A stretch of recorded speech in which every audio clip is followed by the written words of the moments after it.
अस्सलाम वालेकुम नादरीन, आप यूट्यूब चैनल देख रहे हैं। मैं इमरान ख़ान हूँ। ये मैं वीलॉग शुरू करता हूँ नादरीन। एक ख़ातून है, उनकी कहानी से, और ये बड़ी तकलीफ़ दे कहानी है। ये ख़ातून है, इनको रेस्क्यू की कश्ती नहीं मिली। इन्होंने बड़ी कोशिश की कि इन्हें रेस्क्यू की कश्ती मिल जाए, और फिर ये ख़ातून जो रिपोर्ट हुआ दुनिया न्यूज़ पे भी, और किस्मत खान साहब हैं, इन्होंने भी इसको रिपोर्ट किया, दीगर वहाँ मुकामी सहाफ़ियों भी रिपोर्ट कर रहे हैं कि ये ख़ातून जो है वो हिफाजती बंद की जानिब गई, और इन्होंने अपनी मदद आपके तहत कुछ जो ड्रम होते हैं, मैंने आपको बताया ना कि ड्रम के अंदर हवा भरी हुई होती है, तो वो उस पर वो डूबता नहीं है। तो ड्रम के ऊपर लकड़ी की उन्होंने एक मसनूई कश्ती तैयार की, उसको बनाया, और फिर अपने बच्चों को लेकर वो निकली कि मैं सैलाब ज़दा इलाकों से अपने बच्चों को निकाल के खुश्की पे ले जाऊँ जहाँ पे पानी भी अवेलेबल है। तो रास्ते में ये कश्ती टूट गई। मकामी अफराद ने बड़ी मुश्किलों से बच्चों को ज़िंदा निकाल लिया, लेकिन ख़ातून की लाश मिली है। अब ये जो लगातार कश्तियाँ डूबने से अमवात होती जा रही हैं, इनकी तादाद भी दर्जनों में हो गई है। बहुत बड़ी तादाद में कश्तियाँ डूबी हैं, कश्तियाँ उलटी हैं, और ये वाक़यात तवातर के साथ बार बार हो रहे हैं। कई लोग जो ड्रमों के ऊपर कोशिश कर रहे थे अपने इलाकों से निकलने की, वो कहाँ तक पहुँचे कुछ पता नहीं है। कुछ लोगों का अभी समझ ही नहीं आ रही कि वो अपने घरों में हैं ना बंद पे हैं, वो बीच में कहीं डूब गए, कहाँ चले गए, कुछ लोग लापता हैं, और लगातार ऐसी चीज़ें रिपोर्ट हो रही हैं। एक बुजुर्ग शख्स जो है वो हाथ में पैसे लेकर खड़ा था बंद पे कि कोई कश्ती वाला मेरे साथ जाए और जाके मेरी बेटी को और मेरी फैमिली को ले आए, और वो रो रहा था। बहुत सारे लोगों को रोते हुए बिलखते हुए हमने देखा इन्हीं बंदों के ऊपर, इन्हीं घरों के अंदर।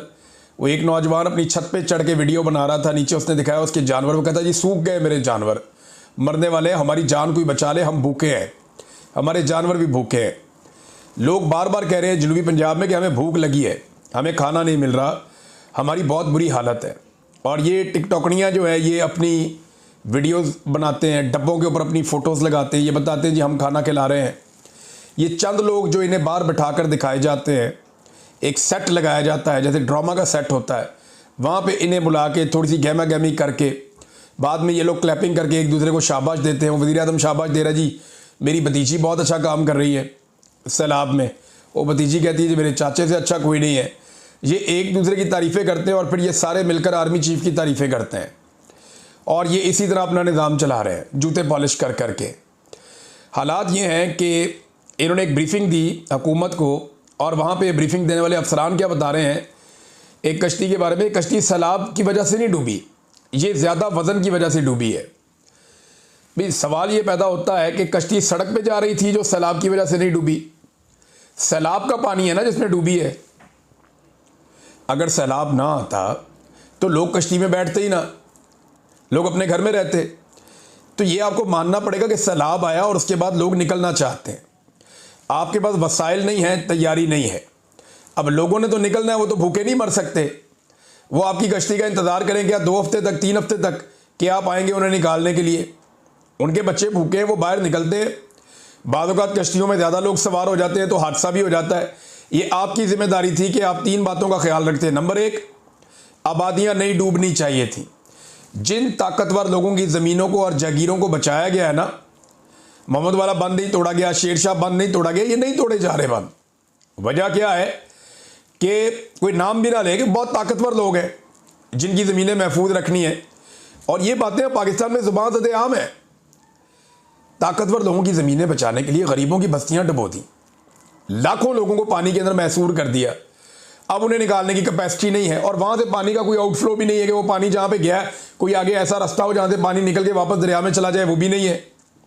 कोई स्टडी नहीं थी। पहली गलती तो ये है कि गलत जगह पे पानी इन्होंने भेजा। नंबर 2, पहले लोगों को नहीं निकाला।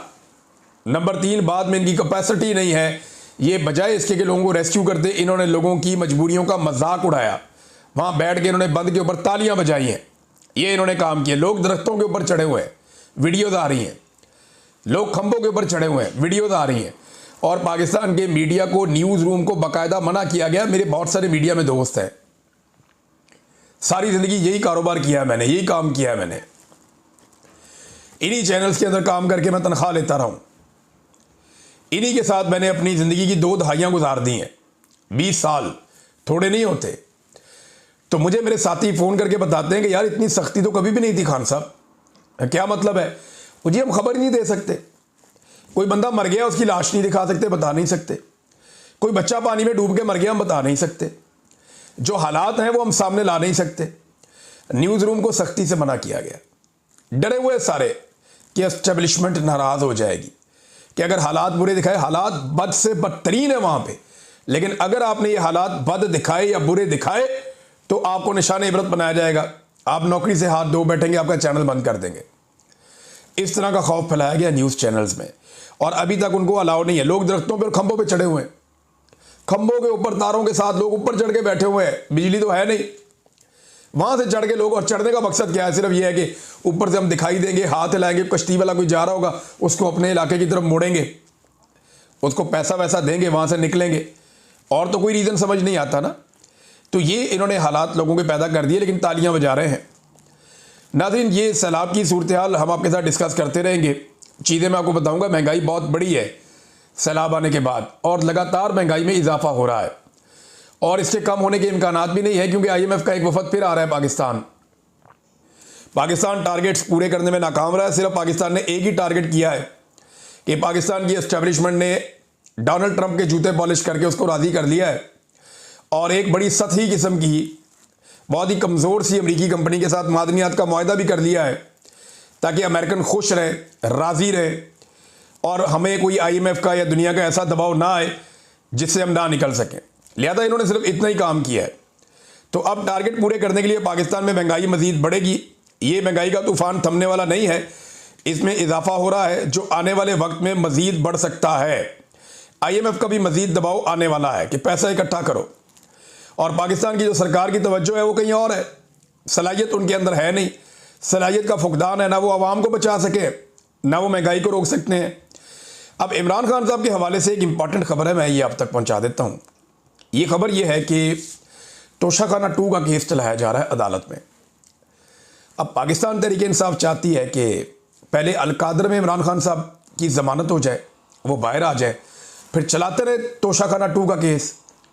लेकिन जो एस्टेब्लिशमेंट है उसकी ख्वाहिश ये है कि इमरान खान साहब जेल के अंदर ही मौजूद हों, पहले उन्हें तोशाखाना 2 में सज़ा सुनाई जाए ताकि वो जेल के अंदर रहे, और फिर उन्हें अलकादर में ज़मानत दी जाए।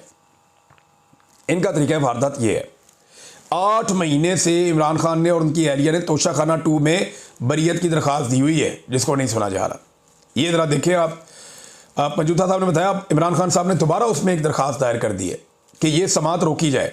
यानी जब तक पाकिस्तान तहरीक इंसाफ की स्ट्रेटजी ये है, जब तक इमरान खान साहब की अलकादर यूनिवर्सिटी केस में ज़मानत नहीं हो जाती, तब तक तोशाखाना 2 की समात रोकी जाए और इसमें सज़ा होने से रोकी जाए। अगर तोशाखाना 2 में सज़ा रोक दी जाती है और इमरान खान साहब अलकादर में ज़मानत ले लेते हैं, तो फिर तो वो बाहर आ जाएंगे, या कोई नया मुकदमा बनाना पड़ेगा उन्हें अंदर रखने के लिए। तो इमरान खान और बुशरा बीबी की तोशाखाना 2 की केस में बरियत की दरखास्तों पर इस्लामाबाद हाई कोर्ट में 8 महीने से एक भी बाकायदा समात नहीं हुई।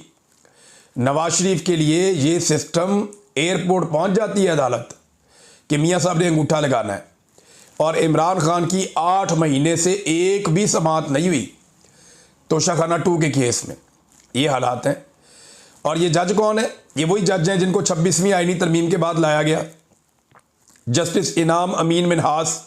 इन्होंने 23 और 28 जनवरी को 2 समातें की थी, तब से ये मामला ठंडा पड़ा हुआ है। फिर 25 अप्रैल को हमारी एक दरख्वास्त मंजूर की गई, लेकिन ये मामला अभी तक नहीं सुना गया। ये पाकिस्तान तहरीक इंसाफ का मौक़िफ़ है। लेकिन इमरान खान साहब ने और बुशरा बीबी ने, अब ये एक वकला का एक और तरीका है कि कुछ भी करके इमरान खान साहब को बाहर निकालने का इंतज़ाम किया जाए। तोशाखाना 2 में देखें, वकील तो बेचारे अपनी कोशिश करेंगे ना, जोर लगाएंगे, अदालतों में जाएंगे, लेकिन एस्टेब्लिशमेंट ने जब ये फैसला किया हुआ कि इमरान खान को हमने बाहर नहीं निकालना, तो वो कोई और रास्ता देख लेंगे इमरान खान को जेल में रखने का। यानी वो 9 मई के अंदर कोई और एक चीज़ करके गिरफ्तारी डाल देंगे, कोई खुफिया कहीं से मुकदमा उठाएंगे, जी इसमें इमरान खान मुलविस था, गिरफ्तारी डाल देंगे। कोई एक चीज़ कहीं से भी उठा के वो इमरान खान साहब को फिक्स करेंगे, क्योंकि पाकिस्तान की मिलिट्री एस्टेब्लिशमेंट, या ख़ास तौर पे हाफिज़ सैयद आसिम मुनीर साहब जो इस वक्त फील्ड मार्शल भी हैं, उन्हें अपनी एक्सटेंशन तक इमरान खान साहब को जेल में रखना पड़ेगा, क्योंकि इमरान खान साहब कॉम्प्रोमाइज़ करेंगे नहीं, वो बाहर आगे इसकी मुखालफत करेंगे। और आसिम मुनीर साहब जो है वो अभी कंटिन्यू करना चाहते हैं इस नौकरी पे। वैसे कोई भी आर्मी चीफ आता है वो कभी रिटायर होना ही नहीं चाहता, वो चाहता है कि वो इसी सीट के ऊपर रहे और मरते दम तक यहीं पे रहे।